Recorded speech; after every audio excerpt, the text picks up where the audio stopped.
Okay, live streaming is started, Prof. Okay, I'm just gonna start the recording also. I'm starting the webinar now. Thank you. Do you want me to move right away, or we still give them the 4 minutes? No, we'll give them at least 2 minutes to get in. Okay, I'm starting the webinar and then I'm gonna let everyone in. And then you will just decide when you wanna start. But it's live streamed already. Okay. Start. Thank you.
Good afternoon, colleagues.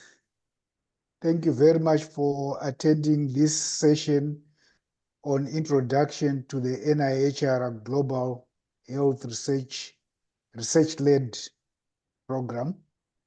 This is a program for the National Institute for Health and Care Research, for which I am the co-chair for the funding committee.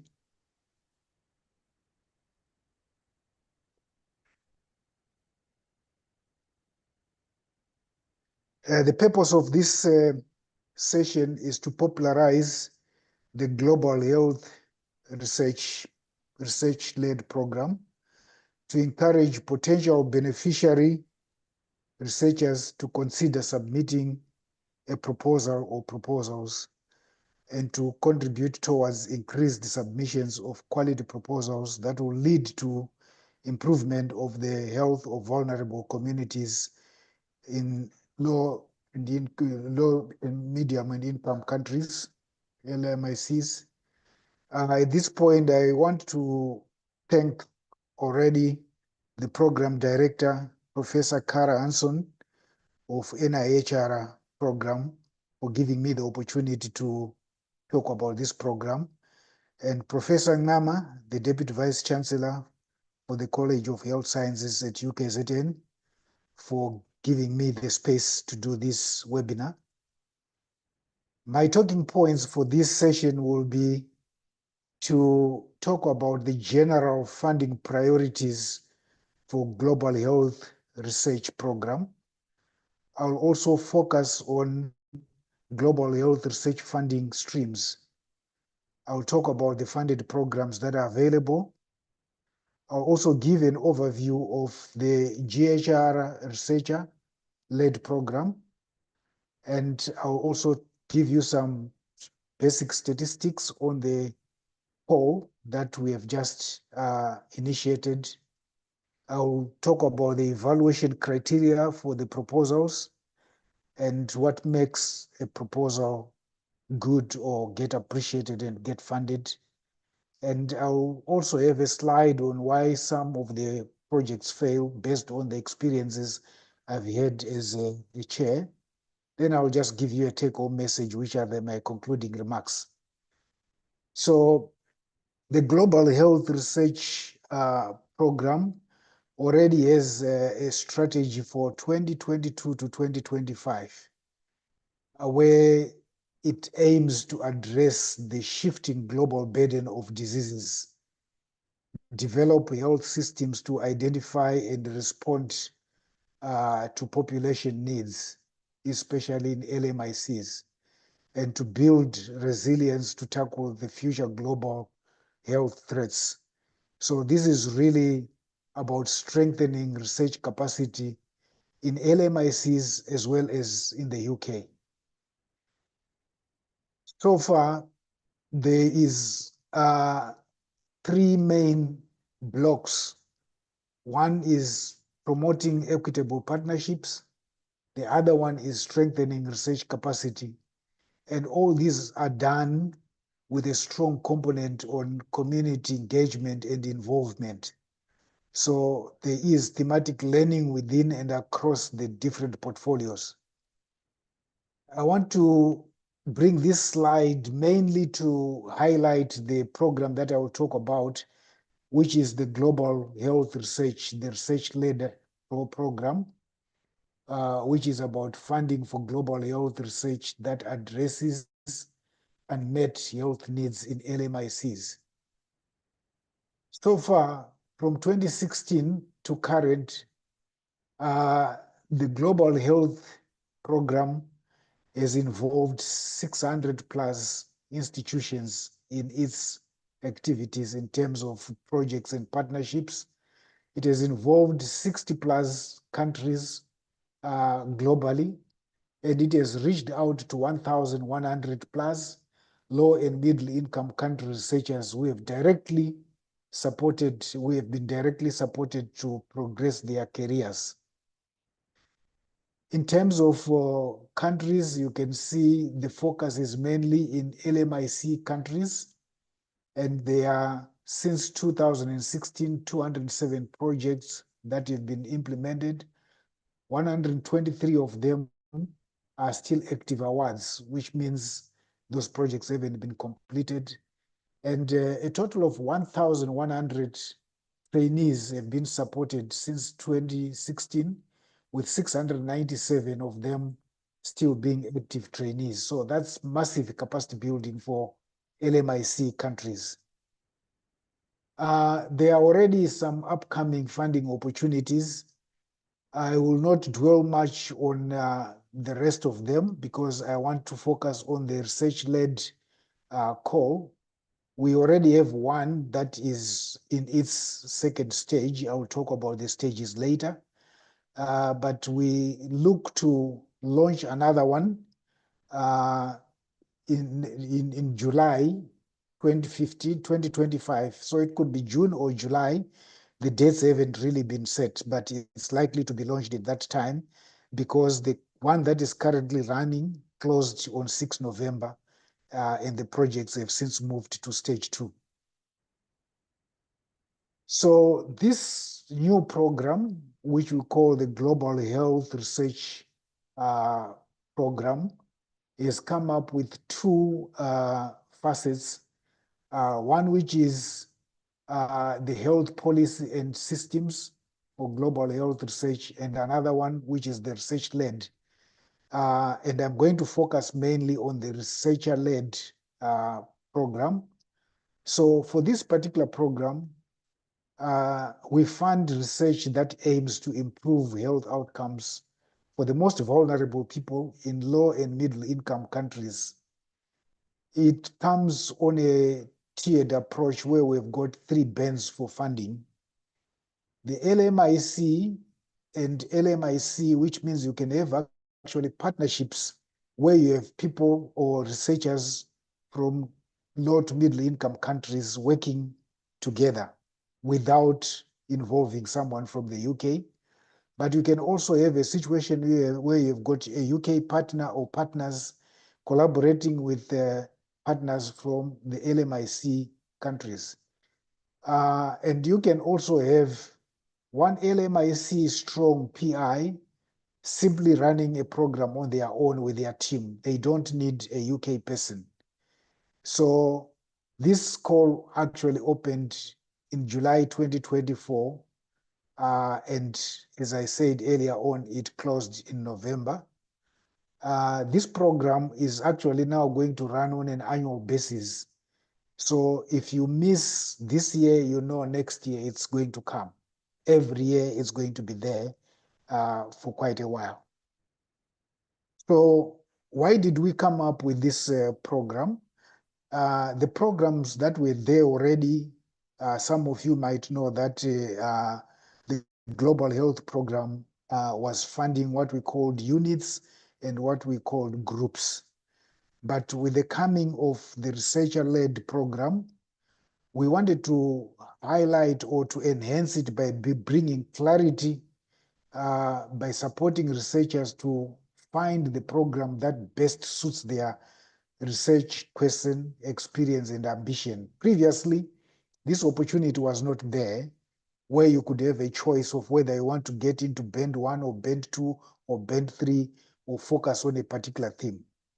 So there's also the issue of predictability. So we now know that this program is going to run on an annual basis. So as I said earlier on, you can actually start planning. You plan ahead. If it's too late for you to do it this year, you can always plan for next year so that you can build your teams. So it allows you to plan. And then there's also the issue of equity. The leadership model now supports more LMIC researchers to access global health research funding. And going forwards, no NIHR funded global health research project will conditionally require a UK lead. In the past, you always needed to have somebody from the UK to participate in these programs. We are not saying that should not happen, but we are saying it's no longer a condition. So the Global Health research-led funds are intended to improve health outcomes for the most vulnerable people in LMICs. It's meant to address evidence needs that are locally identified and prioritized. So it's important that the problem is perceived to be a problem by local people for that project to be funded. It should promote health equity, aligning with the aim of Sustainable Development Goal on health and well-being. Applications can span from broad projects, ambitious projects, to projects with a narrower scope, which we call then the 3-band system, meaning that we'll have those that are very ambitious, those that are broad, and those that are very narrow in scope.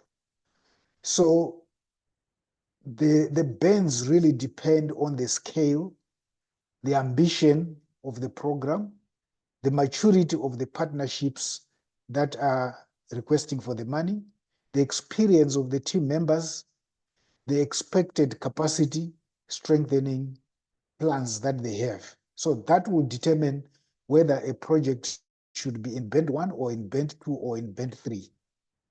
So some of examples of projects that we fund are as follows. We can fund scoping studies. We can fund needs analysis studies. We can fund pilot studies.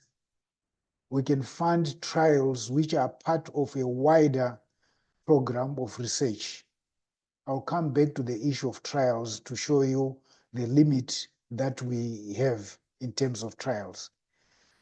We fund also implementation sciences, which is theory-driven, which is about methodology.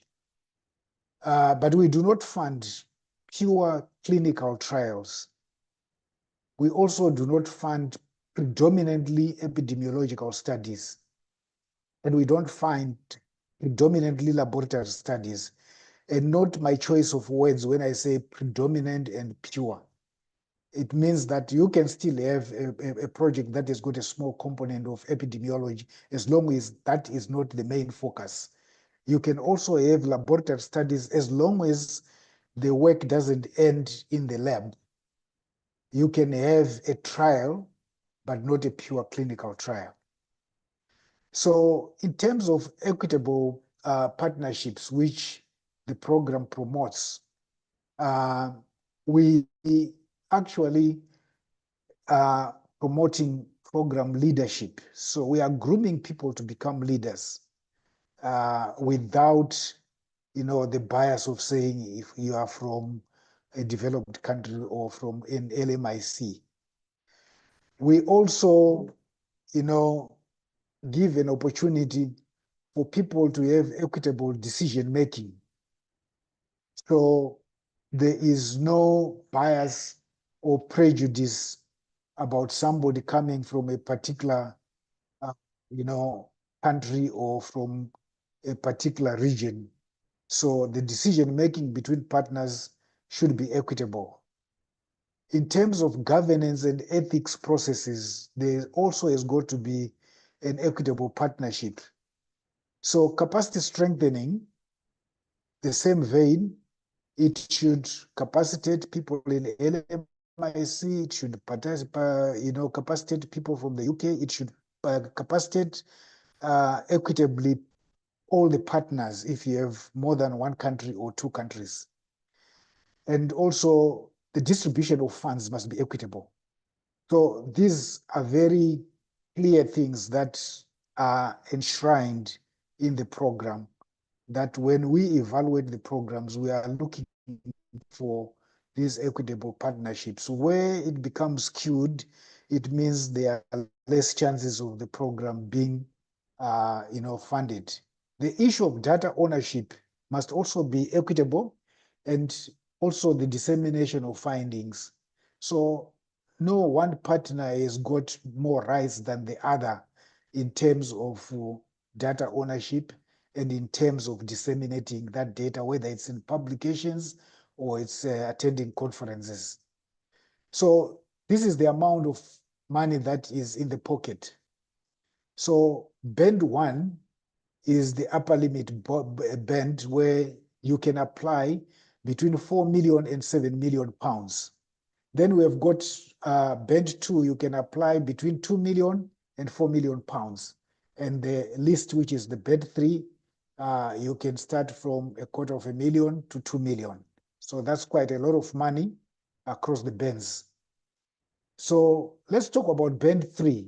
So band 3 is the one that I said is the lowest, where you can ask for money up to 2 million pounds. You don't have to get the 2 million pounds. As long as it's between 250,000 and 2 million, that is fine. So this is really for new research partnerships and less experienced teams or less experienced teams. Those are the ones that can get into band 3. These are projects that are at an early stage or developmental stage. And these are projects that can be in single country context. So you can actually just have the project happening in one country. They are narrower in scope than the other two bands. They can be single or combination of studies, and they should provide opportunities for early career researchers and middle career researchers to develop their leadership skills. They must have clear outcomes and defined pathways to impact on health outcomes, policy, and practice. So these projects for band 3 can run for up to a maximum of 3 years. They can actually have a sole LMIC lead or joint leads, which means one person from an LMIC country, as long as they are able to put up a team that is strong, they can apply for the grant. But they can also apply for that grant if they want to work with others. Hence, we have got LMIC, or LMIC UK. There must be at least one country involved and at least one separate institution. Then there is optional academic training posts. So for Band 3, you are not obliged to train anyone because in any case, you are probably in early career, you are getting trained yourself. So it's not a condition, but that's not to say you cannot include academic posts if your budget allows, and you can argue for it. Band 2, which you can apply for between 2 million and 4 million pounds, this is for developing or less mature research partnerships. So you have been working together for a while, but you are not yet really strong. So you, in the old system, you are probably just a group, you are not yet a unit. So you are proposing a significant new program of research by extending on existing research and capacity strengthening. So you have done something before which you want to build on to have a bigger project. You are possibly involving now more than one LMIC setting. So you probably did your previous studies as a team in one country, and now you want to actually extend your experience to another setting. So this can be in South Africa, in Brazil, this can be in Zimbabwe and India, and so forth. So the scope and complexity can include multiple linked components. So you can have different components coming together to make up this project. You can also comprehensively address a single research theme. So it's either you can focus on one theme or you can focus on more than one theme. You must lead to, the project must lead you to a lasting impact on health outcomes, policy and practice, and strengthen research capacity. So that number 5 is very important. Ultimately, we want to see what are the health outcomes. So in summary, it runs up to 4 years. It's got a joint leadership model. It has at least one country involved, at least 2 separate institutions, and at least 4 academic training posts. So band 1, which is the highest band and the most paying, between 4 million pounds and 7 million pounds. This is for more established research partnerships and experienced teams. They are proposing a broad, ambitious program of research and capacity strengthening involving established partnerships. So these are really strong. There must be evidence of build up from previous research. So you have done some work before, and it must be very clear to us that you are adding value to what you already have. You are bringing more innovation, not simply duplicating what you had before. The research must be delivered through linked work packages, typically across multiple country contexts. So the research must lead to a significant impact on health outcomes, policy, and practice. You notice that we also emphasize that in band 2. It's very important. And the program must result in strengthened research capacity. So in summary, it runs up to 5 years. It has got joint leadership model. And you can have LMIC or LMIC UK in separate institutions. At least 2 countries must be involved, and at least 3 separate institutions must be involved. It must have 10 academic training posts. So anything less than 10 will not be acceptable. Anything less than 3 separate institutions will not be acceptable. And if you do it in one country, it won't be funded on this band. So how does the application process happen? So we have a call for proposals. Like I said, the one that is currently being assessed was launched in June 2024 last year. So we sent out a call, and because of that call, people responded and their proposals went into stage 1. They were reviewed. So the review process involved subject matter specialists. And because there were so many, we had to have a triage system where we needed to bring down the numbers. And then finally, the funding committee met. And when that met, those projects graduated into stage 2 proposals. So we are currently actually inviting people who were in stage 1, based on the review process, to proceed to stage 2 proposals. So they will also be thoroughly reviewed by subject matter specialists and also by the committee. These are much fewer proposals, so the review process will also be much more thorough. And then once that happens, the committee makes recommendations. We only make recommendations for funding. We are not the ones who fund. So the stage 3 contracts will then be prepared by the Department of Health and Social Care, and then they will be implemented. So that's the whole process. This process, as you can see, takes at least 1 year, but the projects always come on an annual basis. So once you start the process, you know you are going to be in the system for 1 year if you don't fall away along the way. And then the funding committee itself has got about 33 members with a strong secretariat of 13 individuals who support that funding committee. The funding committee has got 2 co-chairs. I'm one of them. And then there's a colleague who is in the UK.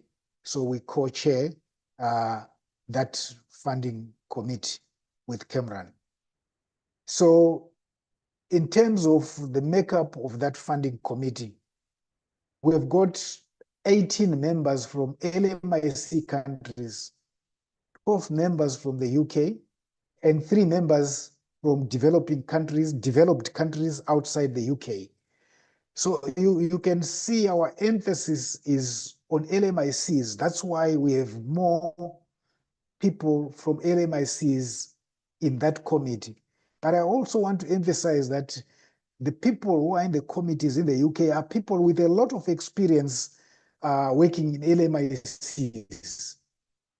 Some of them have even lived there. So same applies with those 3.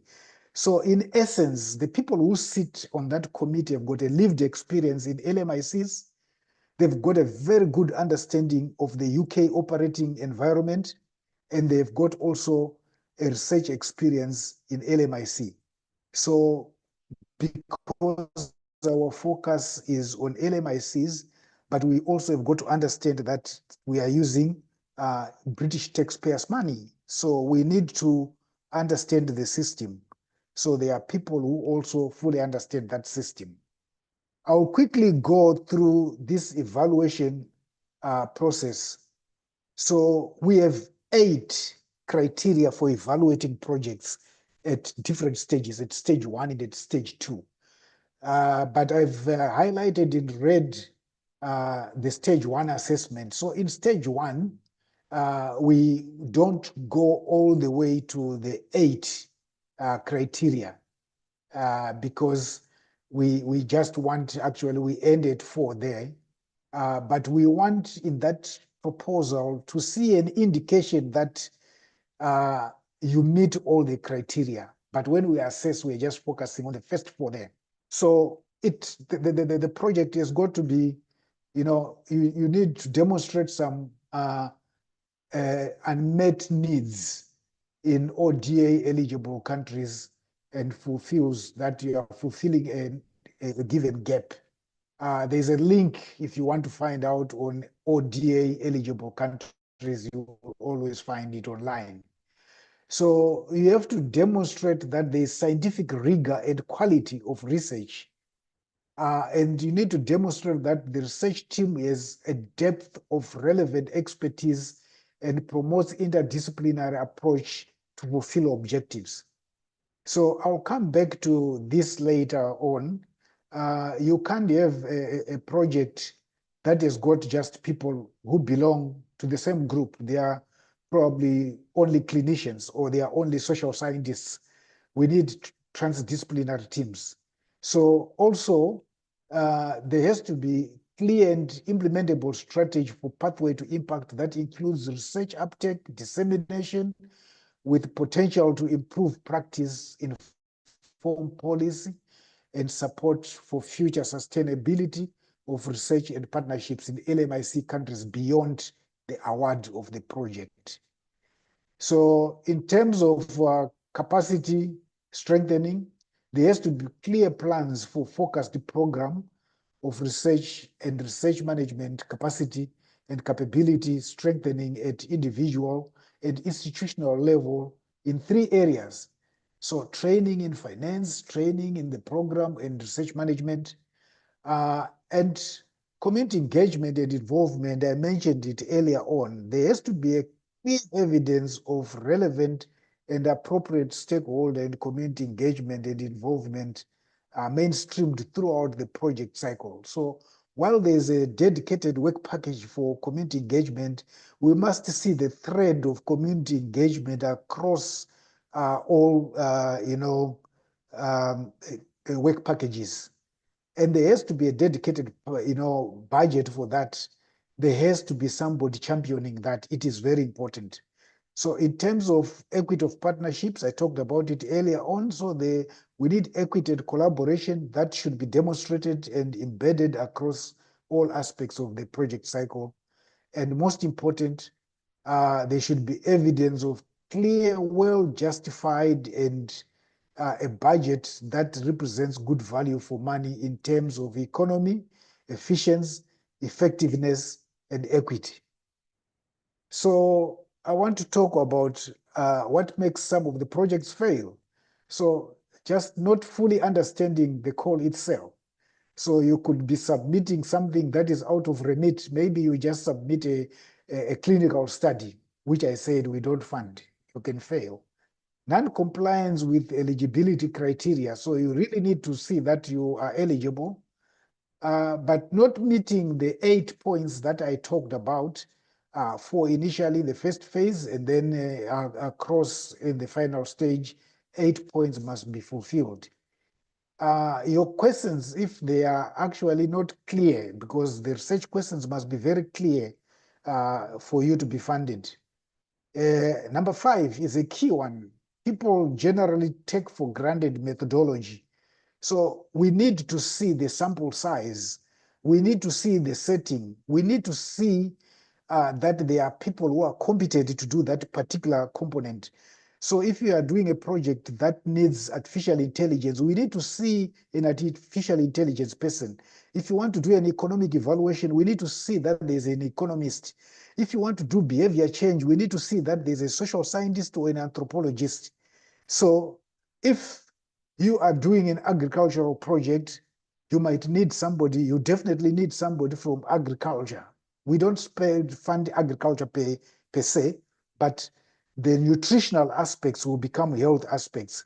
So you will need somebody who understands those aspects.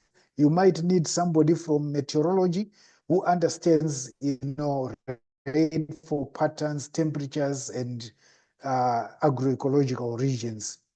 So exclusion of key expertise is what I've been talking about. Most of the projects that we see, some of them are very good, but you can tell that they don't have a specialist maybe in community engagement. So we start questioning who is going to champion those aspects. So, and simply not following instructions. That's one key thing that makes people fail. And just inadequate preparation. We have said this is a process that takes a year. And we have said that you need to plan for it. So this is not something that you can do hastily. Yes, if you want to submit in June, there's still time. But you can't say for a June thing, you start putting up a team in May. It's not going to work. We will not know about it, but we will know that it's weak, and we will know it's weak because of that reason. So My take-home message for this, so that I leave you with time for some questions, is that I want to emphasize the fact that the NIHR Global Health Researcher-led program is transparent. It funds best research that contributes to improved health of vulnerable populations in LMICs. This program has 3 models of capacitation. So you can have north-south capacitation. You can have people in the south capacitating each other, south-south. Or you can actually have the reverse, a person in the south capacitating a person in the north. So this is a wonderful program. We have very few programs that are emphasizing these values. Number 3, the NIHR program, researcher-led program, is very popular, and yet it's very competitive. It's so competitive that I can tell you that in the first call, we attracted 381 submissions where funding is likely, because we haven't made a decision yet, but we know we have money that we are likely to fund only 22 to 25 projects across all bands. These are 22 to 25, but check the amounts that we are talking about. They range from 0.25 million to 7 million. So it's invested in, but the committee at some stage can negotiate if one band is undersubscribed. We can make recommendations to move some monies to another band, as long as we are not going beyond the threshold that has been set for the whole program. So with that, I really want to thank all of you for attending this webinar. You can actually find more information on X at NIHR Global, or you can find it on the website. You can just Google NIHR and it will come there. Much of the information that I've given you this afternoon, you will find it there. You can also just go and look at people who have been funded before, so that you can learn from what others have done and not fall in the same pitfalls. I thank you all, and I now invite questions.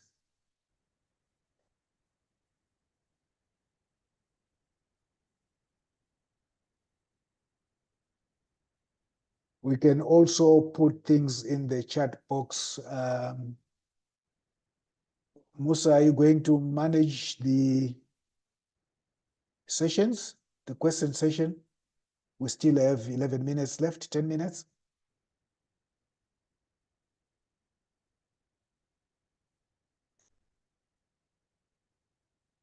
Okay, I see they already.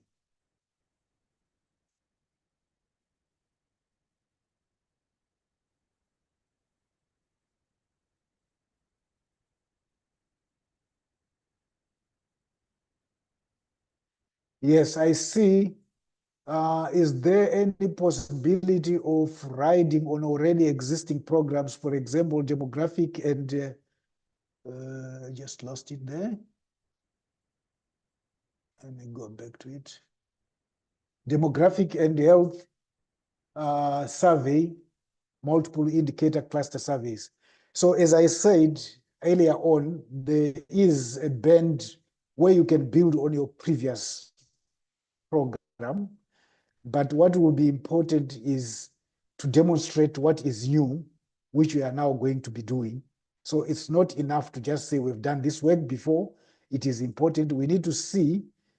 So in that proposal, we would generally want to see preliminary data, which tells us where you are with that project and which tells us what you want to do next.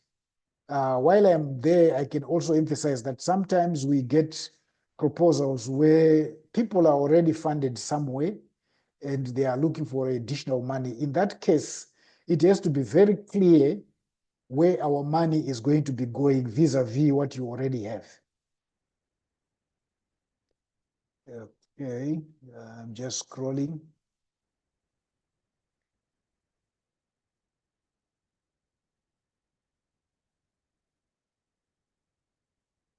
I will also check with my program director if they will allow me to share the slides.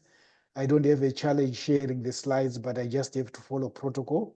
But also know that this was live streamed, so it will be on YouTube. So you can always go back there and you will see everything. So you may not actually need the slides.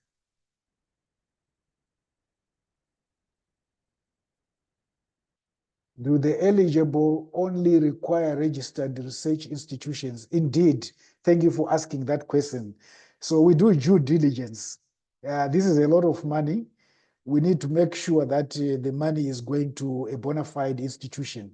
So yes, the organization, the institution must be a recognized institution before we can, those are the final things that are actually done administratively to make sure that all the participating institutions are eligible. In band 3 proposals are partners not from LMIC and not from UK allowed, e.g. South Africa as lead and a partner in the Netherlands. So, well, band 3, you remember it is the lowest. We even say that you can have a single person, strong enough putting up a team together. So there's no harm. There are no restrictions on whether you are bringing somebody from the Netherlands or from the United States, as long as their role is clearly defined. Okay, I'm just scrolling to check more.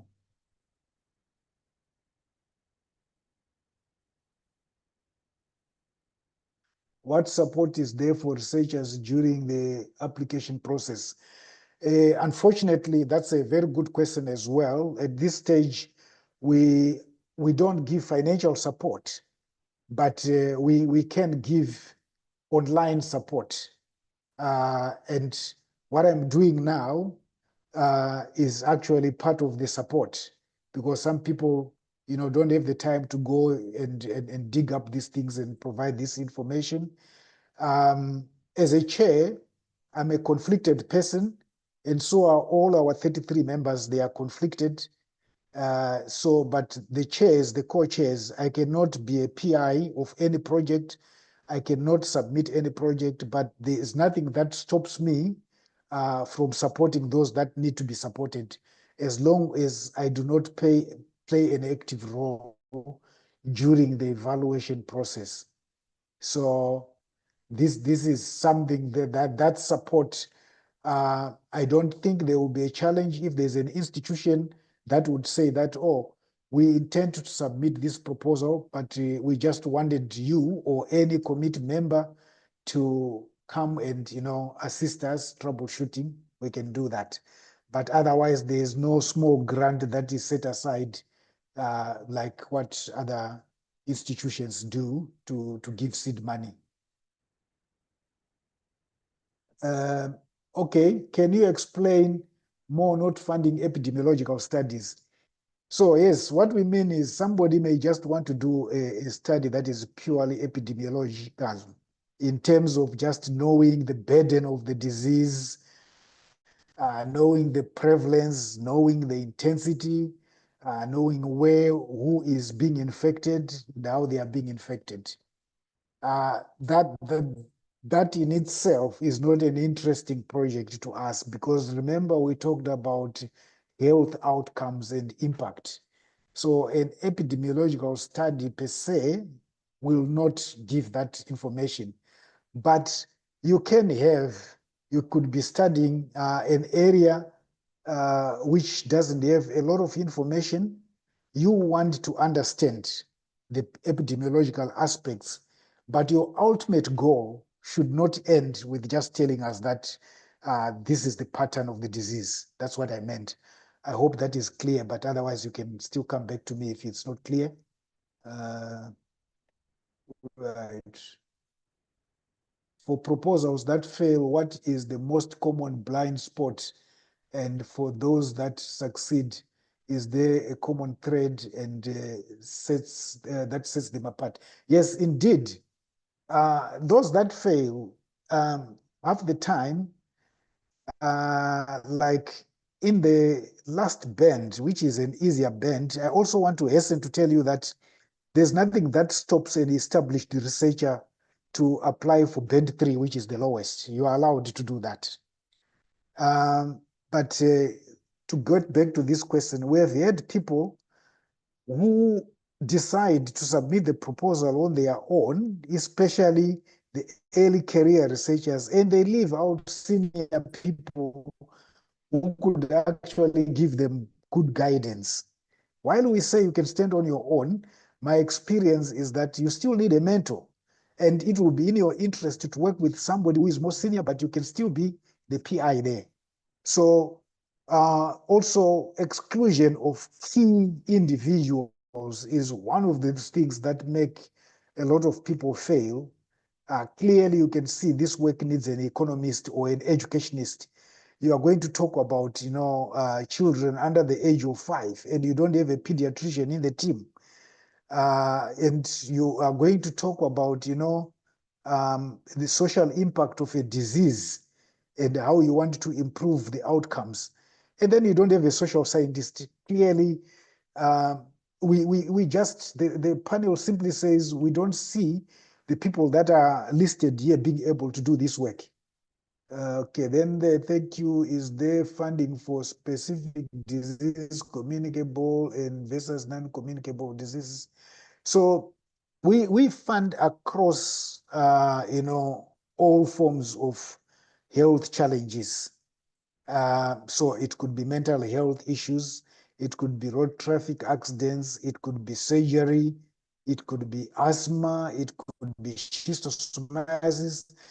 So as long as the project is designed in such a way that we can see that there is a gap that has been identified in the LMIC, which needs to be addressed. Maybe we can even talk about vaccinology, that there's poor access to vaccines, and you want to not only demonstrate that there's poor access, but you actually want to come up with a solution for closing that gap to make sure that every person who needs a vaccine gets a vaccine. So that's what we mean by that. I see support you have a company.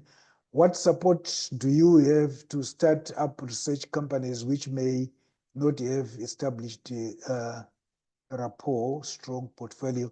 So we don't fund companies as such, but we do encourage private partnerships. We do encourage NGOs to come in. Our funding is mainly for research and not necessarily to, make people establish, private companies. But capacitation is very important.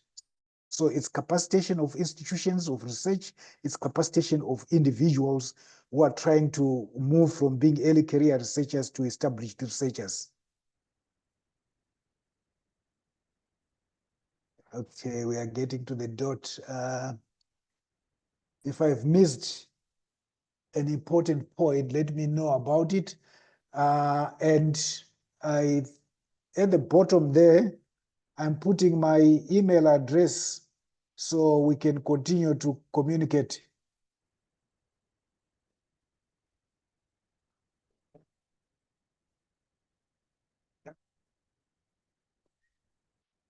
Right, so you have my email address there, chimbari@ukzn.ac.za. You can also get me on X at MJ Chimbari.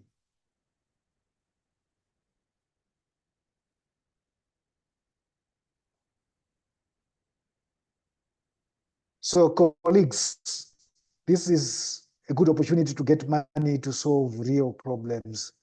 And I hope after this talk, when we launch our next program, we are going to get lots of people. I also want to take this opportunity to tell you that we are always constantly looking for people that review our projects and people who actually sit on committees.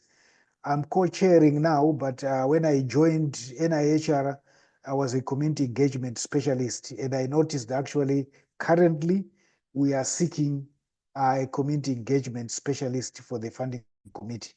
So there are all those opportunities for you to reach out, and it's also important for you to learn from those that have made it before. Good afternoon.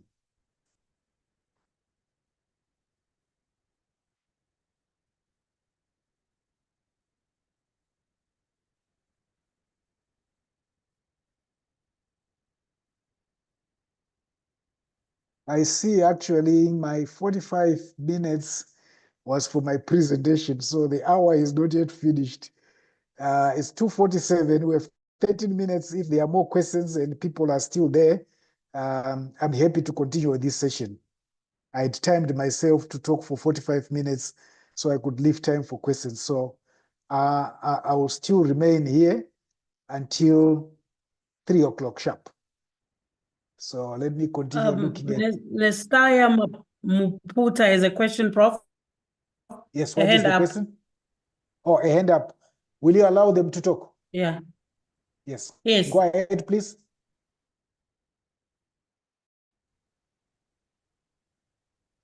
Unmute them. Okay, let me unmute. It's unmuted, Prof. Yes, go ahead and ask your question, and others, you still have time. You can also talk actually instead of typing.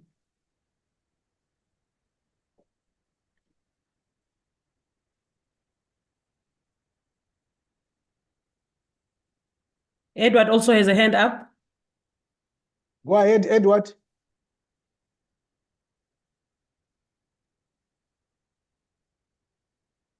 Are they having challenges?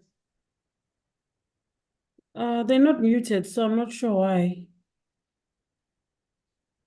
If you're having challenges, can you send something on the chat just to let us know what the problem is, please? Yeah. Let me check the chats. He said he cannot see his mic. Okay, Clement Mantasane, you can go ahead.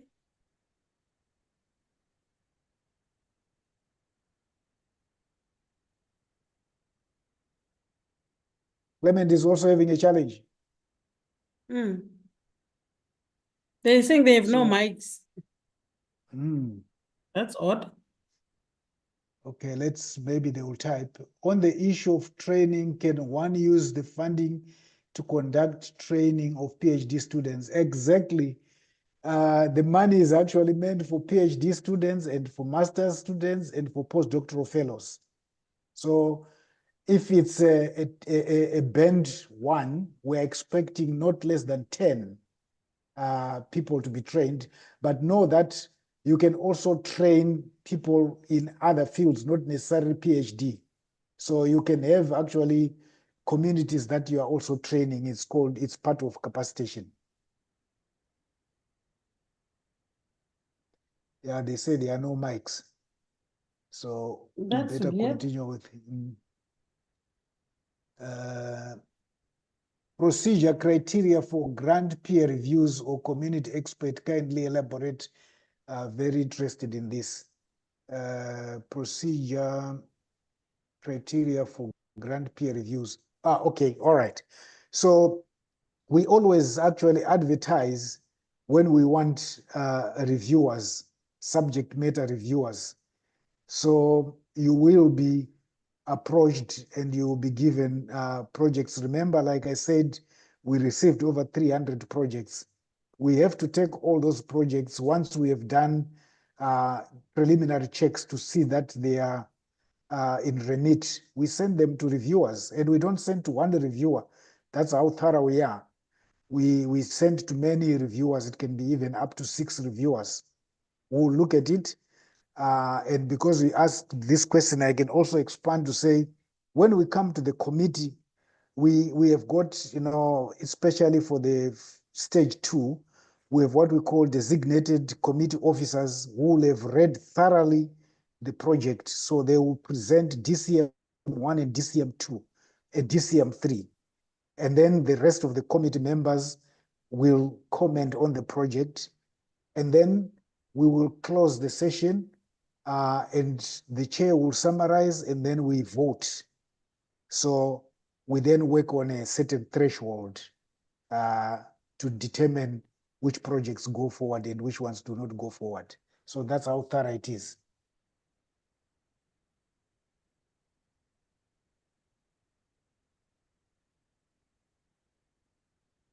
Yeah, I just can't see the speaker.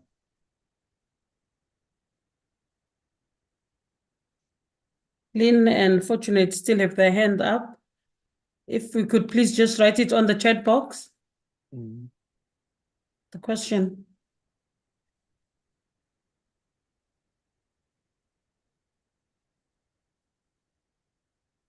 So somebody said my hand is up. Unfortunately, it looks like you are unable to see your mics, but just type something there. Is the advert to review the recently closed call run yet? So the call that closed, we are already, in fact, just last week, maybe some 10 days ago, for a week we met as a committee to actually discuss the projects that are now moving to stage 2. So they are now going to stage 2.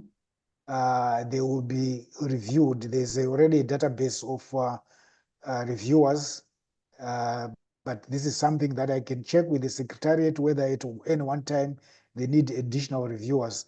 I can tell you some of the areas we are already struggling with the reviewers is the area of artificial intelligence.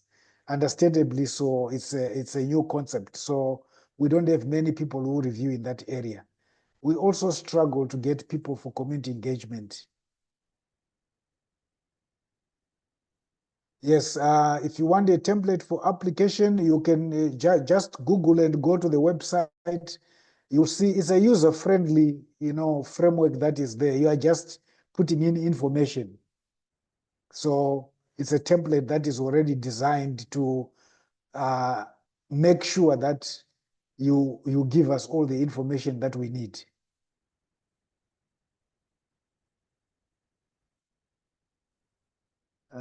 Implementation specialist.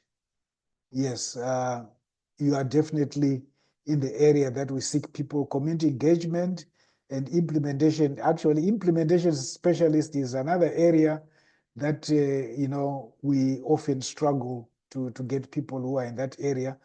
And statistics is another one. I did mention that our committee, understandably so, is very fussy about knowing exactly if you say you are going to do an RCT, they want exactly what design you are going to do, what is the sample size, and what is the population that you are going to be dealing with.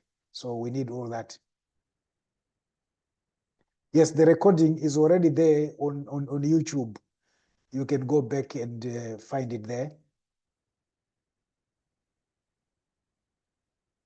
Okay. So somebody who was asking a specific question about community engagement, please just send me an email and I will check with the Secretariat and the program director where we are. I can just recommend that your name be added to the database.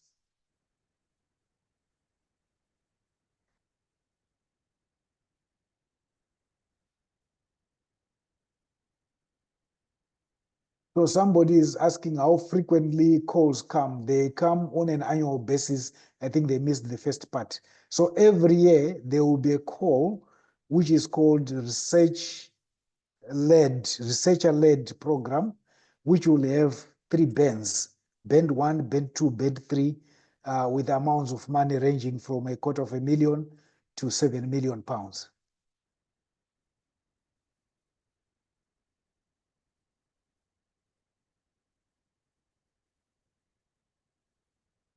Okay.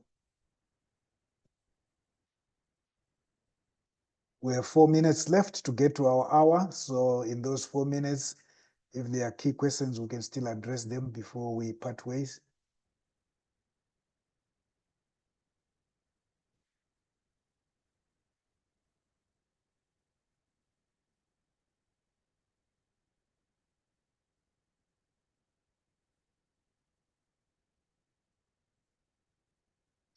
So I can also just add that it is really important for you to go to the website and see the projects that have been funded and read them and learn from them. These projects, if you have got the right teams together, they are not a challenge to do. And I'll tell you why. They are not a challenge because we are only funding real problems. So if you are struggling to come up with a project, it may just simply mean that it's not a real problem. So if it's a real problem and you have done some work before, you want to build on that. And I also need to emphasize that, if we can try to be less self-actualizing. We have seen some good projects, in some strong teams failing to go to stage 2 simply because they have not adequately demonstrated that they will be doing something newer than what they've done before. Sometimes they are presumptuous. They know, they are well known. So they will assume that we know there's such a program, but unfortunately, we judge you by what you write and not by what we know about you. So it's always important to make sure that, when you put up a project, you have given every detail. So it's better to have too much information than for us to remain saying, oh, so how are they going to involve the community? How are they going to make sure that policymakers, and I need to emphasize that that's one of the challenges we face. People want to bring policymakers right at the end. So if we don't see the presence of policymakers in terms of engagement right at the beginning, we are worried that that project may not be successful in terms of health outcomes and sustainability. Because if you are going to do a project that is going to result in rollout of a new drug that's going to help people, and it has to be adopted by the Ministry of Health, and you don't have a Ministry of Health engaged right from the beginning, it's already a challenge. So there are also some programs that we know that there are already partners who are working in the country. They could be WHO, they could be UNICEF, or they could be another NGO working in the area. And you come in with a project and you are not even in conversation with these colleagues to see how you can work together and, get a project that is meaningful in solving the community's problems. Okay. What is the minimum number of people per team? There's no, I can say there's no maximum. What we need is a demonstration that every member of the team is value for money. They are bringing something. So we do know that even when you are multidisciplinary or transdisciplinary, it doesn't take away your depth. So we actually want to see if there's an engineer, we want to understand what that engineer is going to do. And we deliberately sent this invitation to everyone because this is one program that brings people from different disciplines. So it's not, for people in the health domain, although the outcomes we are looking for are health outcomes. We work with partners outside the health. Eligibility, okay. Thank you very much for the kind comments that I'm seeing. I'm passionate about this and I'm available anytime to assist those that need to be assisted, either to put up a proposal or to to just comment and give you directions, bearing in mind that I can never be, until 2027, I cannot be a PI in any of the projects. But my business, as I said, the purpose of this was to popularize the program and to make sure that we get more people participating in this. Especially, I come from Southern Africa, and I would like to see more projects coming from other countries. Currently, we've got lots of projects coming from South Africa. We have projects that are coming from Nigeria. We have projects that are coming from Kenya.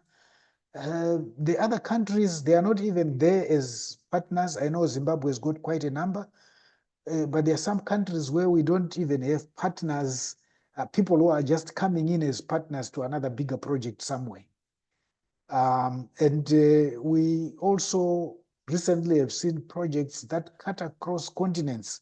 And those are very interesting projects where, for instance, some people are studying commercial sex workers in South Africa, and they are looking at some setup in the Far East.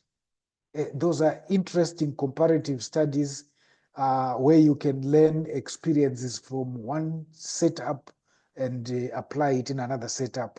We also have studies that have been done in the UK successfully, but they've never been done in an LMIC country. And such projects are interesting as long as there's a demonstration that they want, they've established that it works. So they want to see if it's going to work, and it's not something that is just done for experimental purposes. Okay, colleagues, I don't want to abuse you. I really appreciate the 70 people who have remained online for this. And thank you so much for taking time to attend this webinar. We really look forward ourselves at NIHR to receiving your proposals. I want to once again thank Professor Ngama for giving me this opportunity to have this webinar from the College of Health Sciences. And Nombuso and your team, thank you so much for making sure that this has happened and for making sure that it's permanently on YouTube. I also want to thank my colleagues at NIHR. Kara has been very helpful. I shared with her my slides, and she was very quick to tell me where she thought I should place emphasis. Also, Sarah, who is part of the Secretariat, and Faye have been very instrumental in me presenting this, because during the time that I've worked with them, they've capacitated me in terms of understanding this program. So good afternoon to you all.